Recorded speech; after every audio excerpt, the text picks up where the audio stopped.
The security guard's hand moved to his holster as he caught the CEO's subtle finger movements.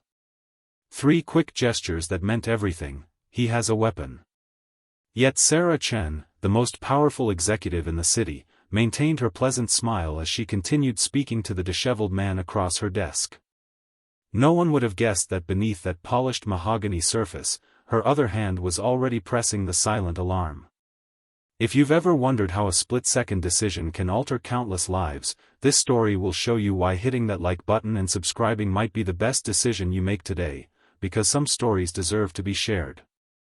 Michael Reeves clutched his worn leather portfolio with trembling hands. The weight of the small pistol in his jacket pocket felt impossibly heavy against his ribs. He hadn't slept in 3 days. His 8-year-old daughter Emma was running out of time, and this meeting was his last hope. "So, Mr. Reeves," Sarah Chen said, her voice steady despite the warning she'd just signaled to security. "You mentioned you had something important to discuss about our company's new cancer treatment?" Michael nodded, unaware that 2 security guards were already positioned outside the door. "My daughter, she needs the treatment your company is developing. The doctors say she has weeks, maybe days. The clinical trial is her only chance." Sarah's eyes flickered briefly to the bulge in his jacket. In her 15 years as CEO of Chen Pharmaceuticals, she'd received death threats, faced corporate espionage, and navigated hostile takeovers. But something about this man's desperate eyes told a different story. "And you believe threatening me will get your daughter into our trial program?" she asked calmly. Michael's face crumpled in confusion. "Threatening you? I don't understand." With practiced precision, Sarah gestured to her security team through the glass wall to wait. "The object in your jacket pocket. Would you mind showing me what it is?" Michael's hand moved toward his pocket, causing the guards outside to tense.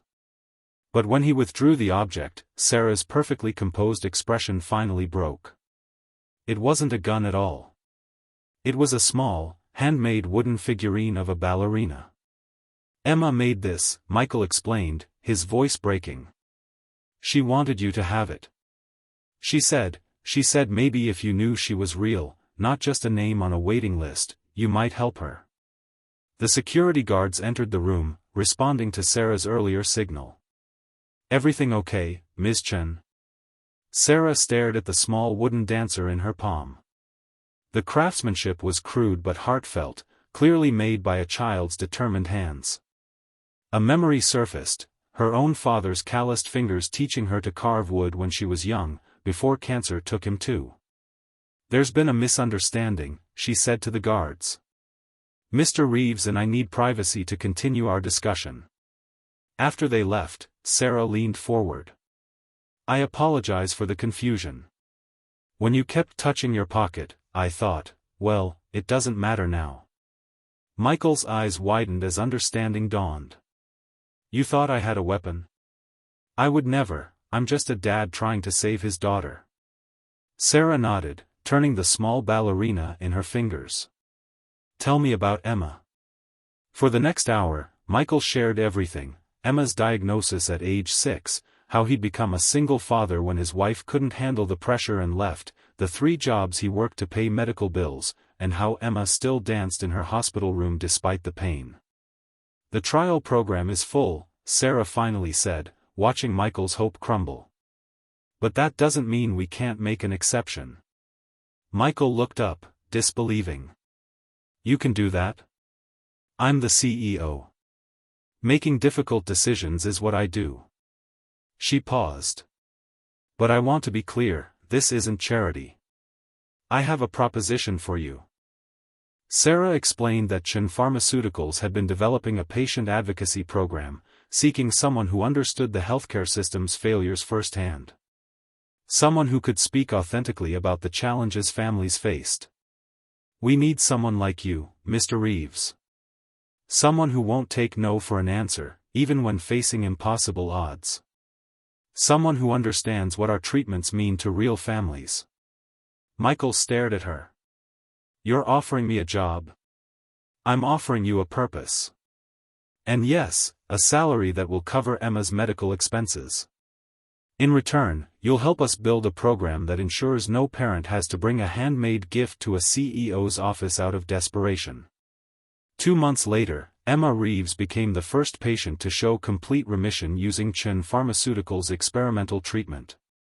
6 months after that, Michael stood beside Sarah at a press conference announcing the company's new patient-first initiative, which would reserve 20% of all clinical trial spots for patients who wouldn't otherwise qualify due to financial or logistical barriers. What the press didn't know was how it all began, with a CEO's misunderstanding and a father's desperation.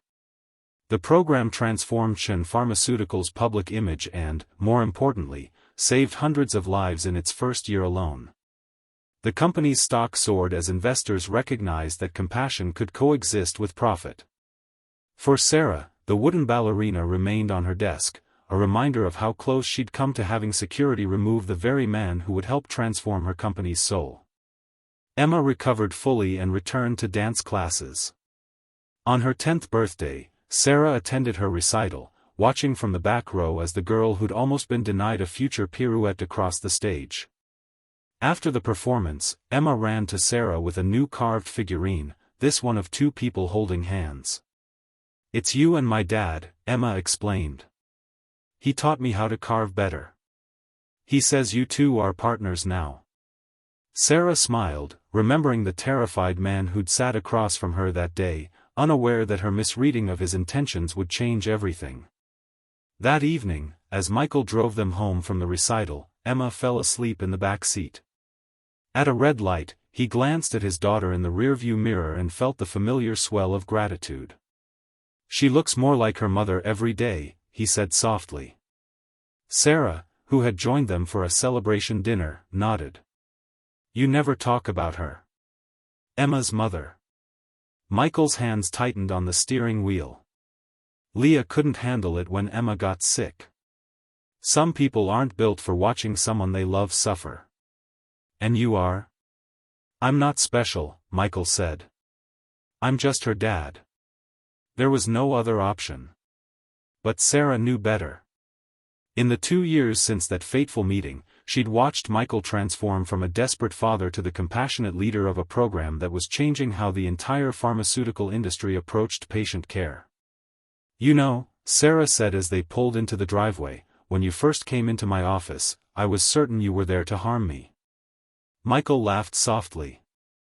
"And now? Now I know you saved me instead." The Patient First initiative expanded globally over the next 5 years. Michael traveled the world, sharing his story and implementing the program in countries where medical care was a luxury few could afford. Emma grew into a healthy teenager, her early brush with death giving her a wisdom beyond her years.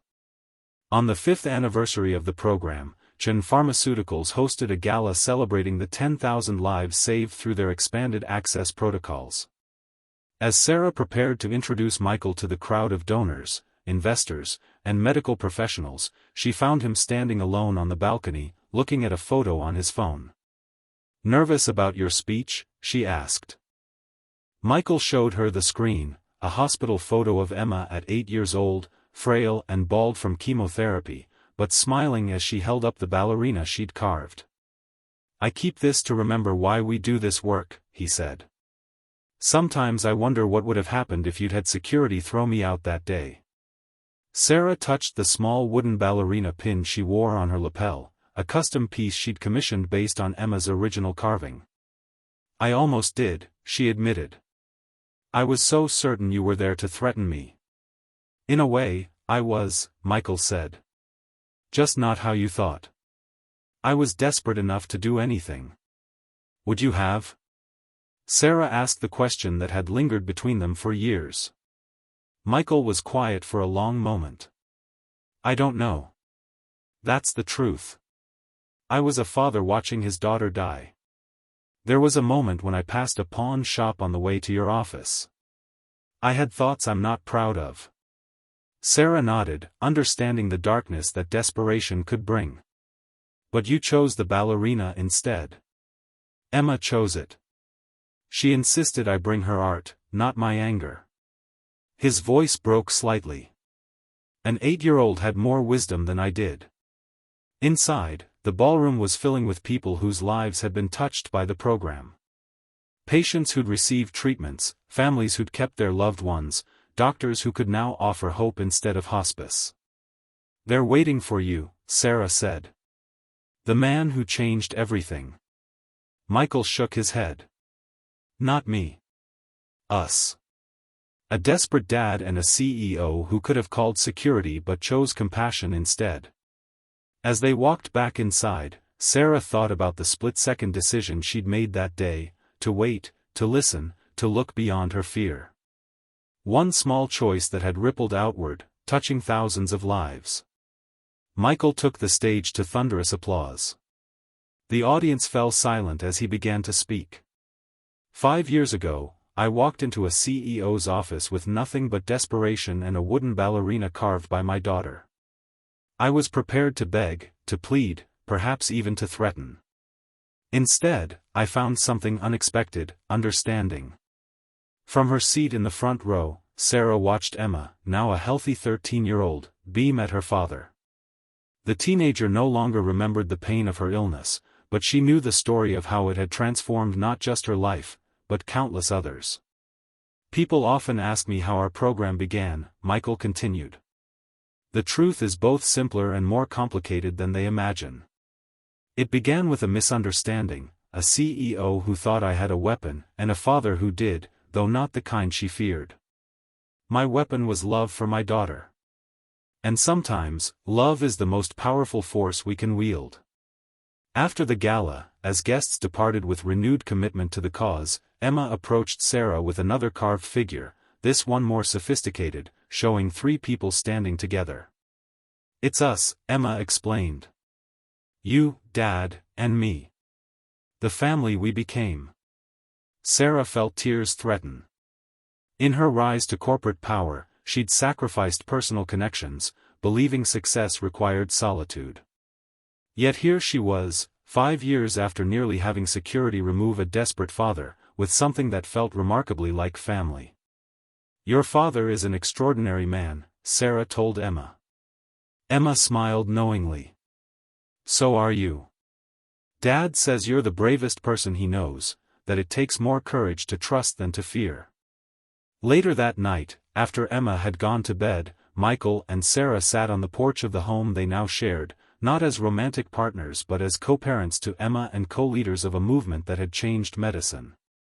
"I've been thinking," Sarah said, "about expanding the program again. There are still too many Emmas out there, too many fathers at the end of their rope." Michael nodded. "I've been thinking the same thing.